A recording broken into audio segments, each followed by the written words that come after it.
Oil pulling, அது எப்படி பண்ணுறது? காலையில் எழுந்ததும் எதுவும் சாப்பிடாமல் இதயம் வளத்தை வாயில ஊத்தி நல்லா கொப்பளிக்கணும், அப்புறம் அதை துப்பிடணும். இதுதான் ஆயில் புல்லிங்.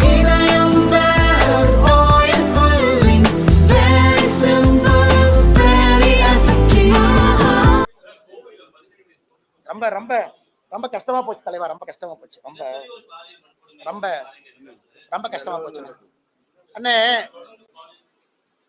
இது எந்த அளவுக்கு நானே 17 வயசு பொண்ண 6-7 பசங்க காலேஜ் பசங்க ஒரு இடத்துக்கு கூப்பிட்டு ரிப்பீட்டடா, இதெல்லாம் தமிழ் கலாச்சாரத்துல முதல் முறையாக நம்ம கேட்கிறோம். இந்த பாலியல் வன்கொடுமை அப்படிங்கிறது எல்லாத்தையும் தாண்டி, நேற்று ஒரு போலீஸ் கான்ஸ்டபிள் இருக்கிறாங்க, அந்த அம்மாவை கீழே தள்ளி ஒருத்த மேலே உட்கார்ந்து பாருங்க என்ன அநியாயம் பண்றான் பாருங்க. அதனால் தமிழகத்துல முதலமைச்சர் அவர்கள் வீடியோ போட்டு சொல்றாரு, என்னை எல்லாம் அப்பா அப்பான்னு கூப்பிடுறாங்க. நான் எப்படி பாக்குறேன்னா, பாலியல் வன்கொடுமைக்கு உள்ளாக்கப்பட்ட ஒரு பாப்பா அப்பா அப்பான்னு கதறதா தான் நான் பாக்குறனோ தவிர, எந்த குழந்தையும் ஆசையாக அப்பா அப்பான்னு கூப்பிடுற மாதிரி நான் பார்க்கிறேன். அப்படித்தான் நான் முதலமைச்சர் அவர்கள் இரும்பு கரம் இருக்கு, அது இருக்கு, இது இருக்குங்கிறாரு. என்ன கரம் இருக்குன்னு பார்ப்பேன். இரும்பு கரத்தை கொண்டு அடக்க வேண்டும்.